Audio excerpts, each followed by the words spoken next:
সবটুকু ধ্যান সারাক্ষণ দিতে চাই তোমাকে, ও তোমাকে। স্বপ্ন সাজাই, নিজেকে হারাই, দুটি নয়নে রোজ নিয়ে শুতে যাই তোমাকে, ও তোমাকে। জেনেও তোমার আখি চুপ করে থাকে, রোজ দুই ফোঁটা। হ্যালো বন্ধুরা, শুভ সকাল সবাইকে। কেমন আছো সবাই? আশা করি সবাই নিশ্চয়ই খুব ভালো আছো। আমিও বেশ ভালো আছি। তো চলো আজকে তোমাদেরকে সাথে নিয়ে এখান থেকেই ভিডিওটা শুরু করছি।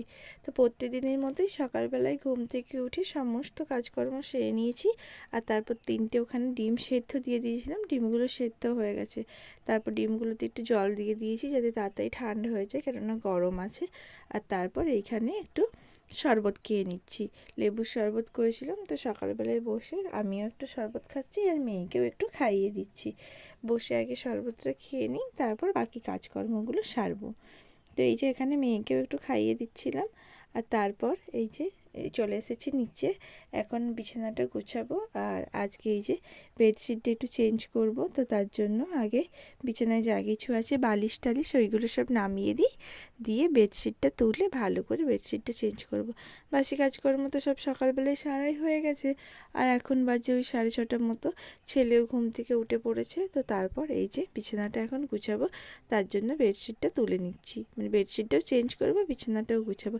তাই আর আজকে বিছানাটা ঝাড়ছি না, একদম বেডশিটটা তুলে দেবো, ব্যাস তাহলেই হবে। আর এই যে তোমাদের সাথে কথা বলতে বলতে বেডশিটটাও তুলে দিয়েছি। আর এখন এই বালিশ টালিশগুলো ঠিকঠাকভাবে সব রেখে দিচ্ছি বিছানার মধ্যে গুছিয়ে। আর প্রত্যেক দিন এই ব্যাগগুলো তোলা নামানো, আসলে জানো তো আমাদের রুমের মধ্যে না জায়গাটা খুব শর্ট, মানে খুব ছোট। রুমের মধ্যে সেরকম নিচে জায়গা নেই, বিছানা টিছানা থাকার পর একদমই মেঝেতে জায়গা নেই।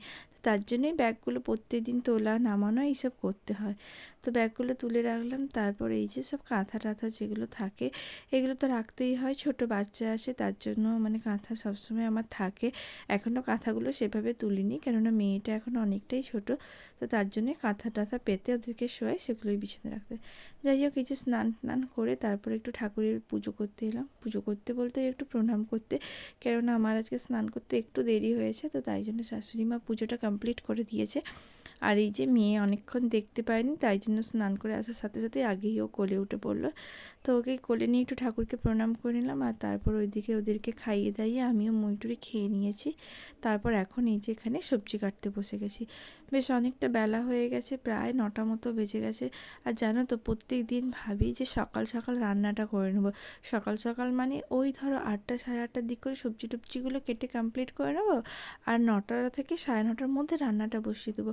প্রত্যেক দিনই এরকম ভাবনা চিন্তা করি, কিন্তু এরকম ভাবনা চিন্তা মানে করলেও কাজটা সেইভাবে করা যায় না, কেননা দুজনাকে খাওয়াতে অনেকটা সময় লাগে। বাচ্চাদেরকে খাওয়ানো মানে সে ঘুরিয়ে ঘুরিয়ে নিয়ে নিয়ে খাওয়ানো, ওই দিকে অনেকটা সময় চলে যায়। আর তারপর সেই ঘুরিয়ে ফিরিয়ে সবজি কাটতে যখন বসি তখন 9টাই বেজে যায়। তো যাই হোক, কী আর করবো বলো, হাতের কাজগুলো তো করতেই হবে। আর ওরা কারো কাছে খেতেও চায় না, কেউ সেরকমভাবে ওদেরকে খাওয়াতেও পারে না, তো আমাকেই খাওয়াতে হয়। তো ওদেরকে খাইয়ে দাইয়ে নিজেও খেয়ে দিয়ে এখানে সবজি কাটতে বসে গেছি। আজকে ওই লাউ শাকের চচ্চড়ি বানাবো, তাই জন্য লাউ শাকের শাক পাতা, তারপর চচ্চড়িতে যা যা সবজি দেবো সব কিছু কেটে নিয়েছি।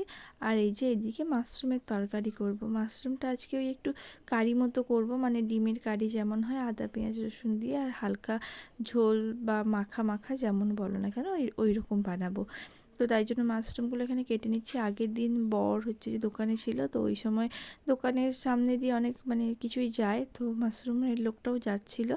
তোর কাছে বাটার মাশরুম ছিল, আর বাটার মাশরুমটা খেতে সবাই খুব পছন্দ করে, তাই জন্য 2 প্যাকেট বাটার মাশরুম নিয়ে এসেছিলো। তো ওটাই আজকে বানাবো, ওই জন্যই একটু কারির মতো করে বানাবো আর কি। এমনি মাশরুম হলে তো আর কারির মতো বানানো যায় না, কিন্তু বাটার মাশরুম ওই রকম করে বানানো যায়। তো ওই রকমই বানাবো বলে ভেবেছি। তো তার জন্য এখানে মাশরুমটাও কেটে নিয়েছি, আর এখন এই যে আলুটা কেটে নিচ্ছি।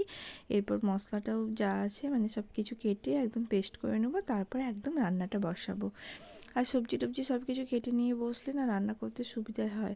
যেদিন খুব দেরি হয়ে যায় সেই দিন ওই একটা তরকারি কেটে নিয়ে বসিয়ে দিয়ে বাদ বাকি রান্না করতে করতে কাটি আর কি। তো যাই হোক, তোমাদের সাথে কথা বলতে বলতে দেখো ওইদিকে সবজিটাও কাটা হয়ে গেছে, আর এদিকে আমি এখন চচ্চড়িটা বসিয়ে দিয়েছি। আজকে লাউ শাকের চচ্চড়ি হচ্ছে, সমস্ত কিছু সবজি দিয়েই মানে বানাচ্ছি। চচ্চড়িতে একটু সব কিছু দিলে সবজি ভালো লাগে খেতে। আর এই যে সব কিছু দেওয়া হয়ে গেছে, এখন মশলাটাও একটু করে দিয়ে দিয়েছি আর জল দিয়ে দিয়েছি।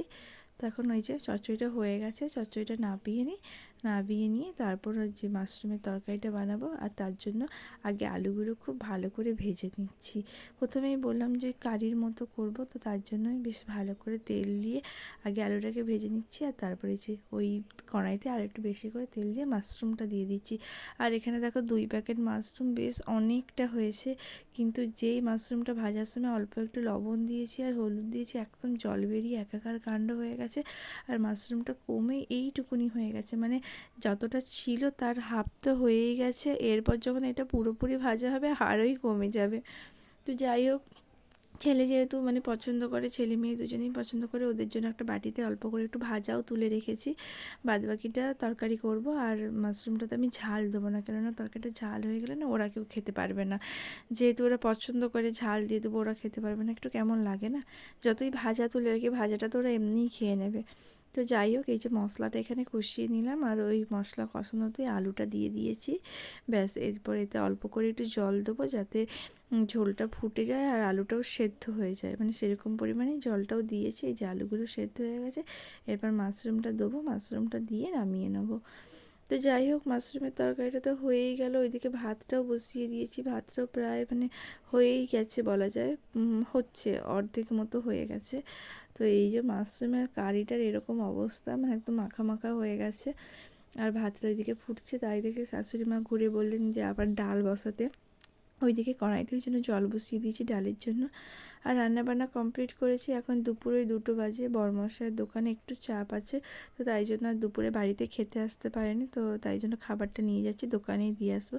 আর বরের মানে বাড়ির সামনেই দোকান, খুব বেশি দূর না, বাড়ি থেকে ওই 5-10 মিনিটের হাঁটা পথ, তো তাই নিচেই গেছিলাম খাবারটা দিতে। আর এই যে বিকেল থেকে দেখো এরকম বৃষ্টি হচ্ছে, বিকেল থেকে মানে ওই ধরো 4টার দিক থেকে খুব মেঘ করেছিল, আর 4:30 পৌনে 5টা থেকে বৃষ্টি শুরু হয়ে গেছে, অঝরে বৃষ্টি হচ্ছে। আর 2-3 দিন এত পরিমাণে গরম, কালও বিকেলে বৃষ্টি হয়েছিল, একটু বৃষ্টি না হলেও হয় না। আর যা গরম, টানা 3-4 দিন বৃষ্টি না হলেও হবে না। আর এই যে বৃষ্টি যেই নেমেছে অমনি কারেন্ট চলে গেছে, তাই জন্য অন্ধকারের মধ্যে ছেলে মেয়ে আর আমি 3জনে বসে বসে এই যে একটা কেক ছিল, কেকটাই খেয়ে নিচ্ছিলাম।